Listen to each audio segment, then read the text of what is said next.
23 जनवरी की बात कर रहे हैं, यानी कि सुभाष चंद्र बोस जी की 125वीं जयंती की बात कर रहे हैं, जिस अवसर पर माननीय प्रधानमंत्री जी के द्वारा सुभाष चंद्र बोस जी की प्रतिमा का अनावरण किया जाएगा। कहां पर किया जाएगा?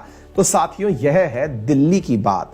दिल्ली की बात, तो चलिए दिल्ली चलते हैं और दिल्ली चलो के नारा देने वाले सुभाष चंद्र बोस को याद करते हैं। मेरे प्यारे साथियों, सुभाष चंद्र बोस ही थे जिन्होंने आज भारत के अंदर सबसे प्रचलित जो नारा है, जब मैं ऑफिस जाता हूं तो मेरे जो सहकर्मी हैं वो मुझे जय हिंद कह के ही सैल्यूट करते हैं। तो साथियों, जो जय हिंद शब्द है, असल में उसका जो सबसे पहला प्रतिपादक थे वो सुभाष चंद्र बोस थे।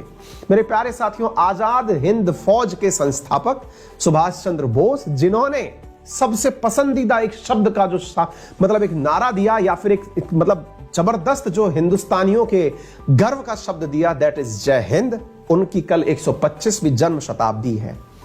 मेरे प्यारे साथियों, 125वां जन्म वर्ष है उनका, और उस अवसर पर दिल्ली के अंदर एक जगह पर उनकी प्रतिमा लगाई जानी है। लेकिन यह प्रतिमा खास है। खास इसलिए है कि फिलहाल के लिए होलोग्राफिक रूप में लगाई जा रही है। होलोग्राफिक बोले तो होलोग्राम के रूप में लगाई जा रही है। जय हिंद कहे जाने वाले और दिल्ली चलो का नारा देने वाले, आपने अक्सर बहुत सारे राजनीतिक आंदोलनों में लिखा देखा होगा दिल्ली चलो।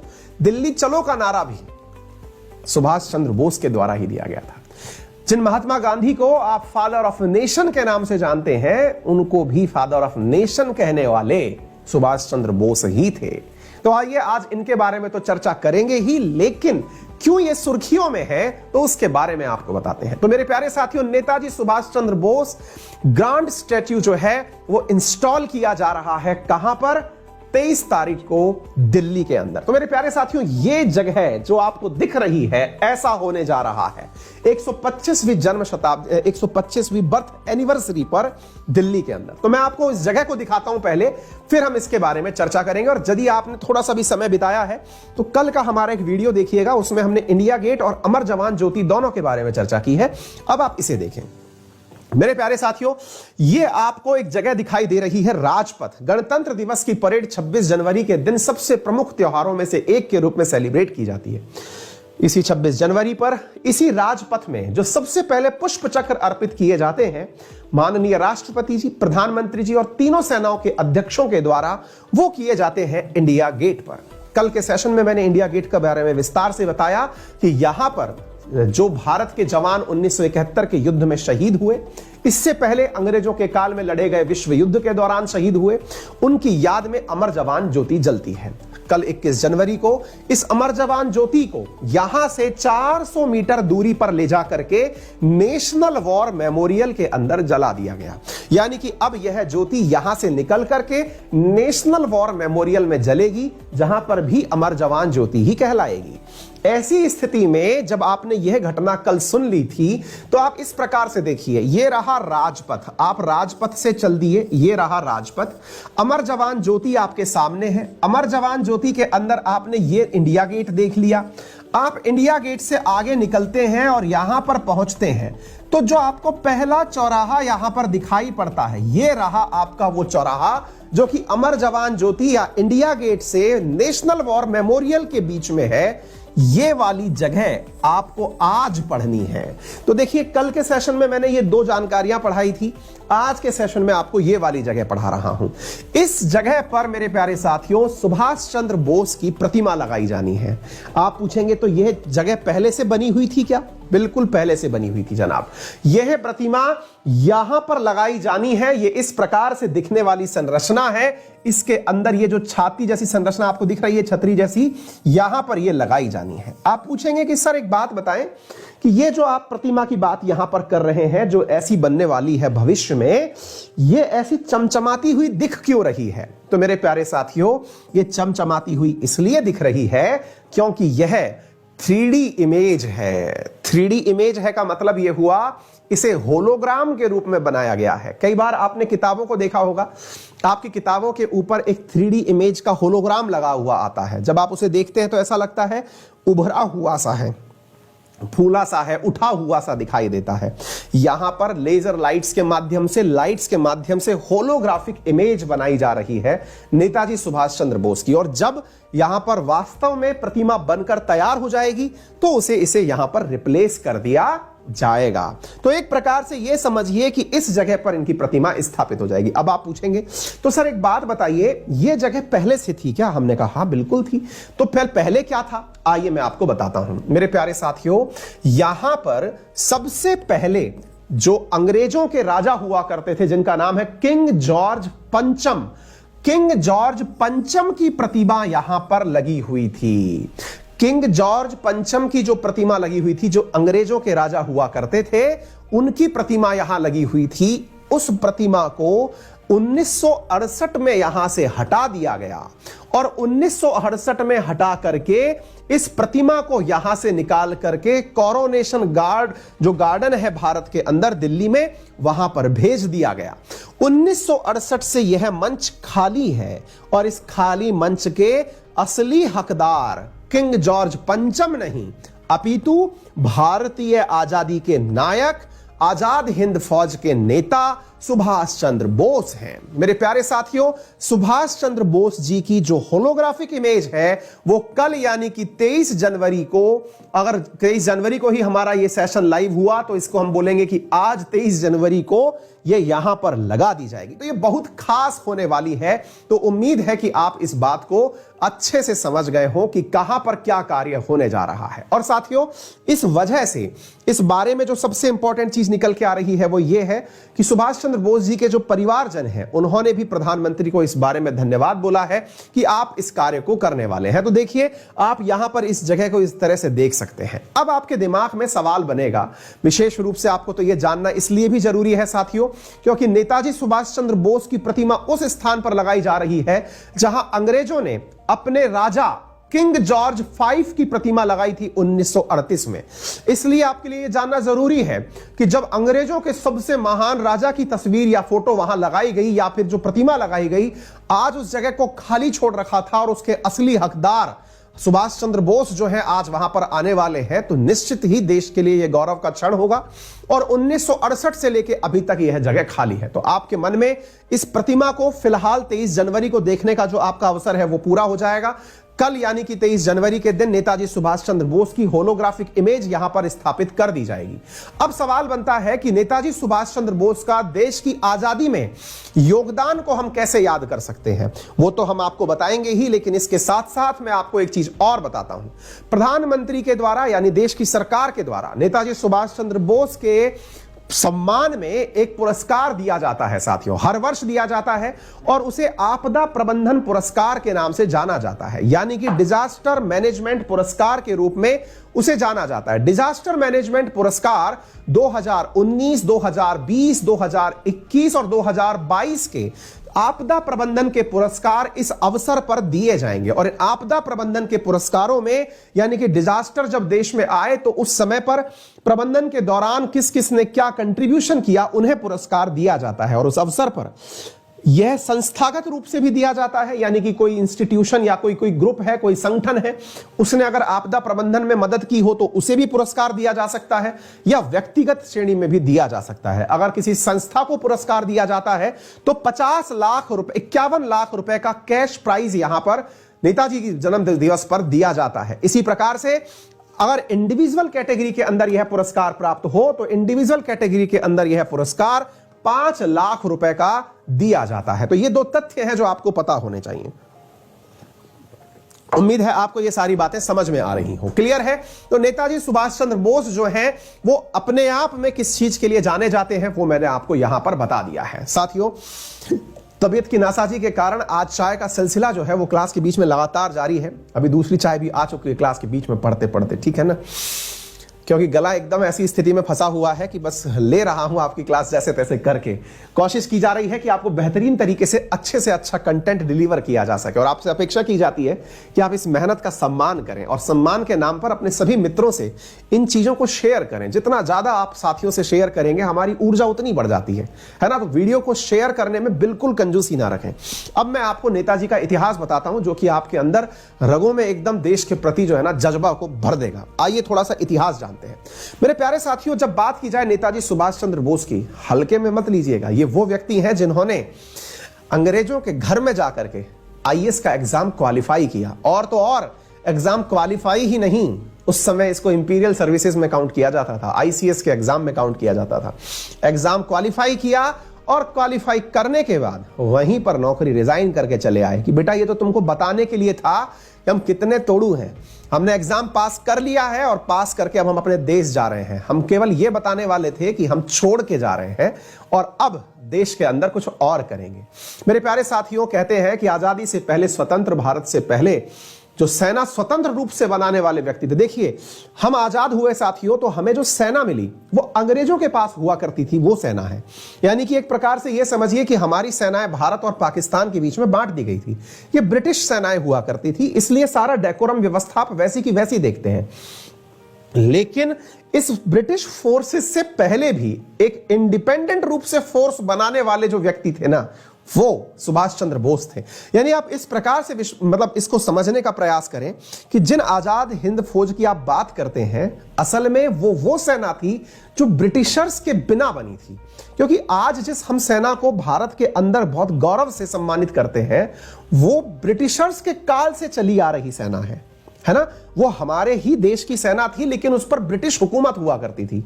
लेकिन एक ब्रिटिश हुकूमत के बिना भी एक सेना बनी थी, दैट इज आजाद हिंद फौज। ठीक है ना। स्वतंत्र भारत से पूर्व भी एक स्वतंत्र सेना थी जिसके बारे में आप जिसके नायक के बारे में आप चर्चा कर रहे हैं। कहते हैं कि नेताजी को, नेताजी की जो उपाधि है, एक बहुत ही शानदार फिल्म है, मैंने उनके ऊपर देखी है, आप भी देखिएगा, मैं नाम भूल गया हूं। सुभाष चंद्र बोस के ऊपर कुछ याद आ रही है वो फिल्म जिसमें कि वो हिटलर से मिलने जाते हैं, और एक बहुत ही शानदार फिल्म के अंदर वाकया है, बोस के नाम से ही फिल्म है, अगर कहीं गूगल पर मिल जाए तो जरूर देखें, जिसका एक इंसिडेंट बहुत शानदार है कि जब ये हिटलर से मिलने जाते हैं नेताजी, क्योंकि नेताजी को लगता ये है ना कि देश के अंदर अंग्रेजों ने हमारे को गुलाम बना के रखा हुआ है, अपना उपनिवेश बना के रखा हुआ है। एक फिल्म का मैं दृष्टांत आपसे शेयर करता हूं जिसके अंतर्गत शायद राजकुमार राव ने एक्टिंग करी है, ठीक है ना। तो उसमें क्या है कि नेताजी जो है वो एक बार जाकर के अंग्रेजों को अपना दुश्मन मानते थे, ये तो सबको पता है। अच्छा, आप ये मत समझिएगा कि वो कांग्रेस के साथ थे या नहीं थे, मैं कांग्रेस के बारे में बताता हूं। कांग्रेस के वो 2 बार अध्यक्ष रह चुके हैं और एक बार गांधी जी के कारण उन्होंने कांग्रेस की अध्यक्षता छोड़ी, वो भी हम चर्चा करेंगे, लेकिन थोड़ा सा इसके बारे में जानिए ताकि आपके अंदर और गूज़बम्प्स बढ़ेंगे। तो नेताजी के बारे में कहते हैं कि भारत जब देश की आजादी की तरफ बढ़ रहा था तो उस समय नेताजी को लगता था कि यार अंग्रेजों के कारण हम गुलाम हैं, तो अंग्रेज और अंग्रेजों के दोस्तों से हमको मदद लेनी नहीं है। उनका सिंपल सा सिद्धांत था कि सेकंड विश्व युद्ध के दौरान जो 39 से लेकर 44 के बीच में चल रहा है, अंग्रेज कमजोर स्थिति में है। जब अंग्रेज कमजोर स्थिति में है तो अंग्रेजों के जो दुश्मन है उनकी मदद से भारत को आजाद क्यों ना करा लिया जाए। और सोचने में वैसे गुस्ताखी तो नहीं है, ये भी एक विचार तो हो ही सकता है ना, देश जब इतना बड़ा है तो विचार एक ही क्यों हो, कई और भी विचार हो सकते हैं। तो नेताजी का विचार ये था कि देखो, अंग्रेजों के साथ में रहते हुए 1914 से 1918 के बीच में जिन अंग्रेजों के, आपने अगर थोड़ा सा मुझे ध्यान से सुना तो मैंने आपको इंडिया गेट का इतिहास क्या बताया, मैंने इंडिया गेट का इतिहास बताया कि इंडिया गेट में उन शहीदों की भी बारे में चर्चा की गई है या उन शहीदों को याद किया गया है जो 1914 से लेकर 1918 के बीच में, स्वतंत्र के बीच में जो विश्व युद्ध हुआ था उसमें अंग्रेजों की तरफ से जो भारतीय सैनिक लड़े थे। इसका मतलब क्या निकला? इसका मतलब यह निकला कि हम अंग्रेजों के समर्थक थे। अरे भाई, हम तो गुलाम थे, फिर हम समर्थक कैसे हो सकते हैं? अच्छा, एक बात बताइए, हम समर्थक थे कि गुलाम थे? पहले यह समझिए, अंग्रेज हमारे ही लोगों को ले जा रहे हैं विश्व युद्ध में लड़ने के लिए। हमारे ही लोग जाकर के अंग्रेजों की तरफ से गोली चला रहे हैं। जीतने वाला कौन कहला रहा है? अंग्रेज जीत गए विश्व युद्ध। अरे वास्तविकता में तो जान भारतीय लोगों ने दी ना, भारत तो उसमें कहीं नाम नहीं पाया कि भारत विजित राष्ट्र में है। अगर ऐसा है तो भारत को बिठाओ यूएन नेशन की सिक्योरिटी काउंसिल में, आपने ऐसा भी नहीं किया। यानी कि मारने के लिए तो हम लोग हैं कि भाई ले जाओ, तो इससे ज्यादा गुलामी हमारी क्या हो सकती है? फिर सम्मान के नाम पर आप कहते हो कि हमने इंडिया गेट बनवा दिया आपके लिए, देखिए आपको याद करते हैं हम। तो नेताजी इस चीज से, देखिए अलग अलग मत हो सकते हैं, मैं नेताजी का मत आपके सामने रख रहा हूं। तो नेताजी ने कहा यह बेवकूफी है, आप हम जिसके खिलाफ हैं उसके पक्ष में सेना कैसे भेज सकते हैं? भाई आप मुझसे अगर नाराज हो तो आप कल को मेरे ऊपर आपदा पड़ जाए या मेरे दुश्मन हो तो आप मेरी आपदा में अपनी सेना थोड़ी भेज देंगे कि जाओ सर के समर्थन में लड़ो।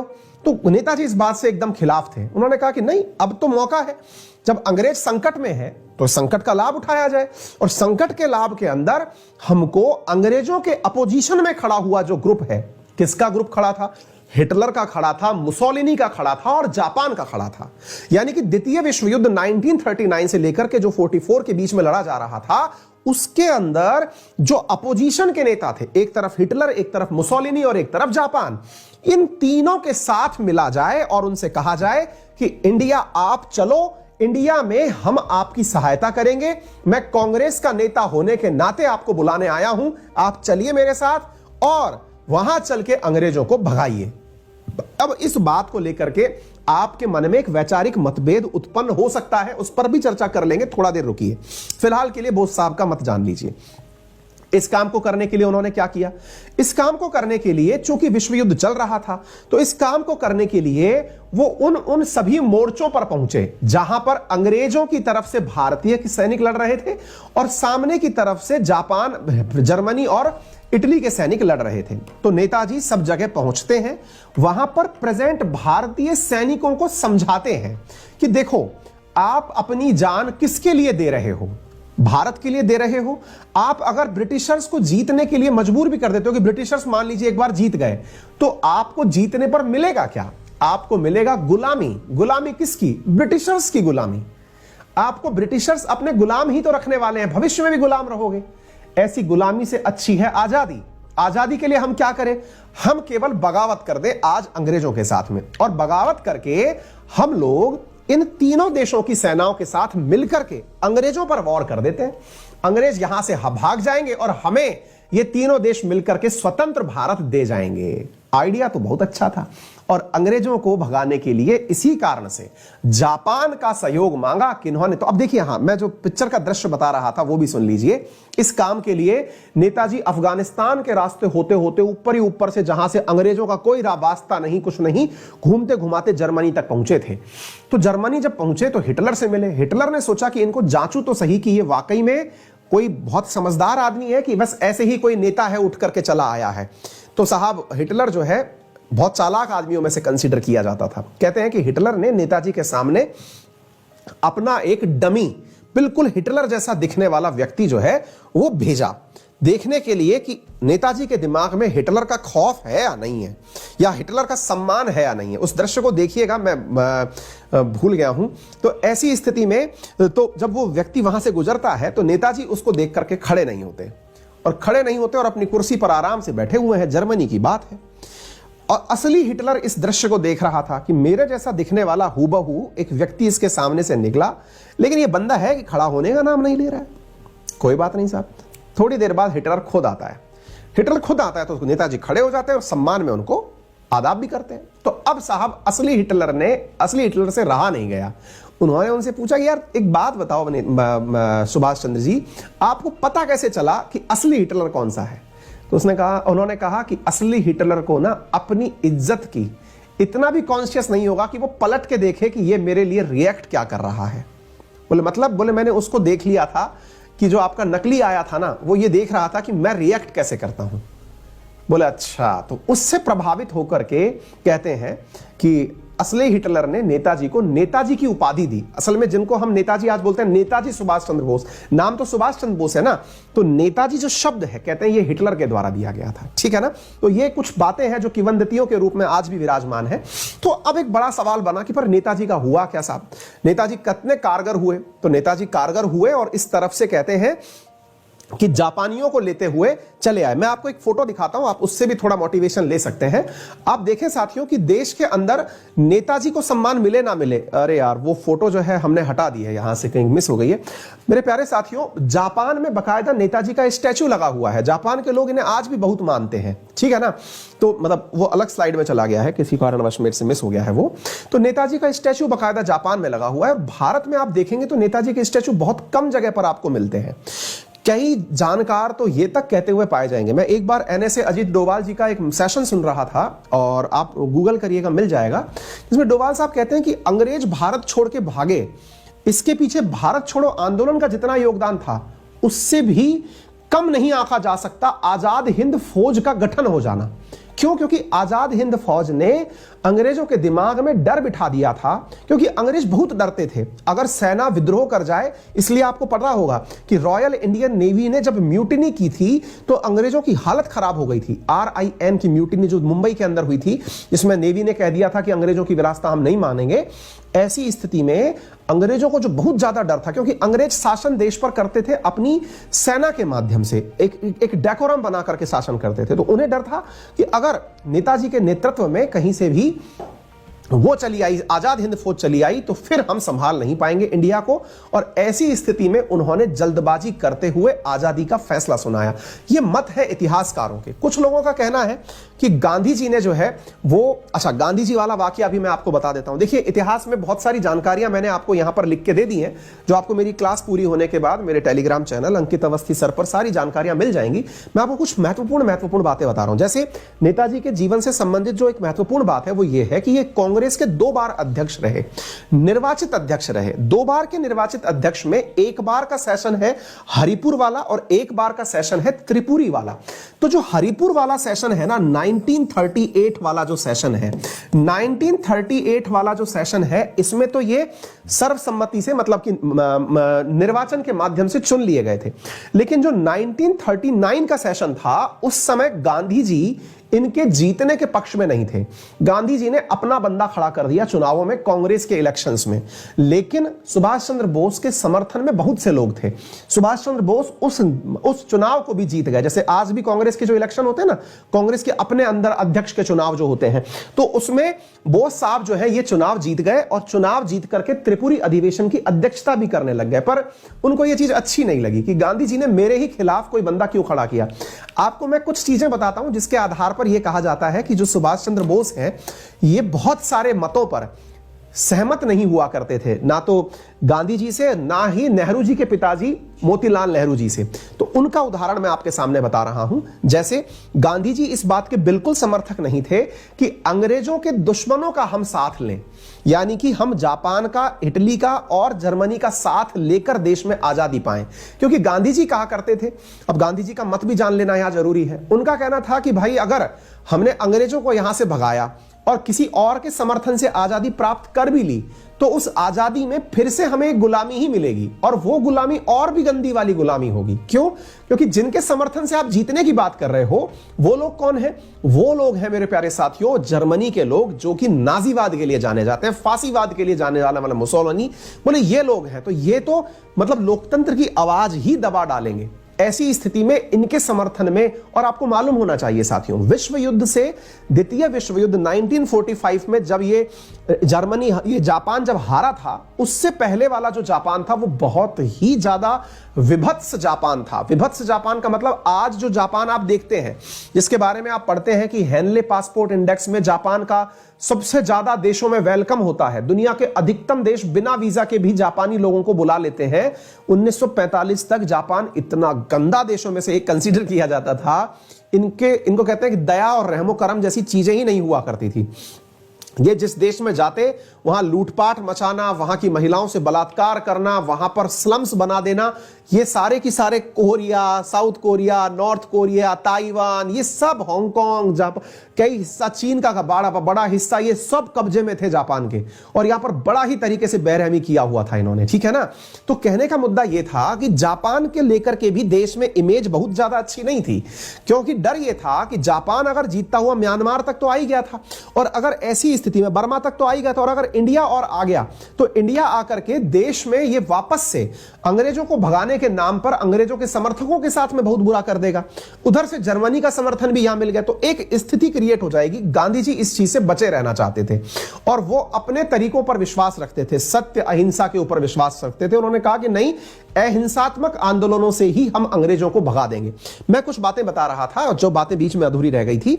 त्रिपुरी अधिवेशन 1939 में भी बोस साहब ने कांग्रेस की अध्यक्षता जीत ली थी, लेकिन गांधी जी ने जो है वो अपना बंदा यहां पर इलेक्शन में खड़ा कर दिया और ऐसी स्थिति में बोस साहब को यह बात पसंद नहीं आई और उन्होंने खुद ने ही अपने पद से इस्तीफा दे दिया कि मैं जीत तो गया हूं, लेकिन गांधी जी आपका सम्मान करता हूं इसलिए इस पद को छोड़ करके जा रहा हूं। और ऐसा करते हुए उन्होंने कांग्रेस के अंदर ही अपने समर्थक लोगों का एक धड़ा अलग से बना लिया, जिसे आप ऑल इंडिया फॉरवर्ड ब्लॉक के नाम से जानते हैं, है ना। तो ऑल इंडिया फॉरवर्ड ब्लॉक एक प्रकार से समझिए कांग्रेस के अंदर ही नेताजी के समर्थक लोगों का धड़ा था, लेकिन गांधी जी को यह चीज पसंद नहीं थी। मैं आपको यह बात इसलिए बार बार दोहराना चाहता हूं, यही कारण है कि गांधी जी हमेशा नेहरू जी को आगे किया करते थे। अच्छा, एक बात और मैं यहां पे बता देता हूं, नेहरू जी के पिताजी हुआ करते थे मोतीलाल नेहरू, और मोतीलाल नेहरू ने once upon a time Bharat को डोमिनियन बनाए रखने का प्रस्ताव पारित किया था, जिसके खिलाफ खड़े हो गए थे। कौन खड़े हो गए थे? खुद आपके बोस साहब जो हैं ये खड़े हो गए थे और इन्होंने कहा कि नहीं, मैं आपके समर्थन में नहीं हूं। यानी कि मोतीलाल नेहरू के अपोजिशन में खड़े होने वाले जो व्यक्ति थे ना, तो वो कौन थे? तो मेरे प्यारे साथियों, वो आपके क्या कहते हैं इनको, अपने सुभाष चंद्र बोस थे, जिन्होंने कहा कि नहीं यार, मैं आपके मुद्दों से सहमत नहीं हो सकता। भारत अगर बने तो पूर्ण स्वराज प्राप्त देश बने, डोमिनियन स्टेटस प्राप्त ना करे। क्योंकि इनका कंसेप्ट सिंपल था कि भाई अगर आपको देश को आजाद करना है तो डोमिनियन स्टेटस क्यों लेना। डोमिनियन स्टेटस का मतलब क्या होता है? डोमिनियन स्टेटस का मतलब होता है कि देश के अंदर जो है वो शासन जो है वो अंग्रेज मतलब हमारा हो, लेकिन हमारे यहां पर राष्ट्रपति ना बैठ करके ब्रिटिशर्स जिस प्रकार से काम करते हैं वैसे ही काम चलता रहे। यानी जैसे ऑस्ट्रेलिया के अंदर आज राष्ट्रपति ना होकर के वहां पर कोई और मतलब जापान का वो ब्रिटिशर्स महारानी का ही कोई प्रतिनिधि बैठा होता है, बिल्कुल कुछ वैसा ही यहां पर किया जाए। तो एक प्रकार से जो आपके ये सुभाष चंद्र बोस साहब थे, ये कई विचारों के अंदर स्वराज की पूर्ण प्राप्ति पर विश्वास किया करते थे। इनके जो स्पिरिचुअल गुरु या पॉलिटिकल मेंटर जिनको कहा जाता है, स्पिरिचुअल गुरु तो इन्होंने अपने आप के विवेकानंद जी को माना हुआ था। तो कहते हैं कि स्वामी विवेकानंद से ही प्रेरित होकर के सुभाष चंद्र बोस के अंदर युवाओं को प्रेरणा देने का संचार हुआ था। वहीं पर राजनीतिक गुरु जो थे इनके, उनका नाम सीआर दास था। यह आप याद रखिएगा, पेपर में बहुत बार पूछा जाता है। चितरंजन दास, इनको इनका पॉलिटिकल गुरु कहा जाता है, और इनका जो आध्यात्मिक गुरु है वो विवेकानंद साहब को कहा जाता है। ठीक है ना। अच्छा, इसके साथ साथ साथियों इन्होंने अपने द्वारा एक मतलब वो कार्य भी, एडिटोरियल काम भी किया था, और एक फॉरवर्ड नाम से इन्होंने पेपर था, न्यूज़पेपर था, उसका एडिटरशिप का कार्य भी किया था। ये president of all India youth Congress भी रहे थे और secretary of Bengal state Congress भी रहे थे। तो बहुत सारी बातें हैं, ये तमाम बातें मैं आप लोगों को यहां पर लिख करके अवश्य दे रहा हूं। आप इन्हें क्लास पूरी होने के बाद में आप हमारे टेलीग्राम से इन्हें पढ़ सकते हैं। आपको ये सारी जानकारियां वहां पर लिख करके प्राप्त हो जाएंगी। ठीक है ना। तो उम्मीद है कि आप इस पूरी जानकारी को बेहतरीन तरीके से समझेंगे और पढ़ेंगे। कुछ भी चीज को आप अब कंक्लूड करके निकालें, उससे पहले यह जान लें कि नेताजी जो है इन्होंने 6 जुलाई 1944 को रेडियो से अनाउंस करते हुए महात्मा गांधी को ही फादर ऑफ नेशन की उपाधि दी थी। आप इस चीज को याद रखें। आज जिनको हम राष्ट्रपिता के नाम से जानते हैं, हम महात्मा गांधी को राष्ट्रपिता नाम से संबोधित करते हैं, असल में यह उपाधि सुभाष चंद्र बोस जी के द्वारा ही दी गई थी। आप लोगों को पता होना चाहिए कि जो महात्मा की उपाधि है, आप कमेंट बॉक्स में बताइए गांधी जी को महात्मा की उपाधि किन्होंने दी थी। जैसे ये शब्द याद रखने के होते हैं, महात्मा की उपाधि कहां मिली, ऐसे ही जो सरदार पटेल है उनको सरदार की उपाधि कहां से मिली, नेताजी को मतलब नेताजी शब्द कहां से मिला। ये शब्द ऐसे हैं जो आपको पता होने चाहिए। हिस्ट्री में बहुत ज्यादा पूछे जाने वाले प्रश्नों में से एक है साथियों ये। ठीक है ना। तो उम्मीद है कि मैंने अधिकांश पहलुओं को टच कर लिया है, लेकिन एक साथ में सारी बातें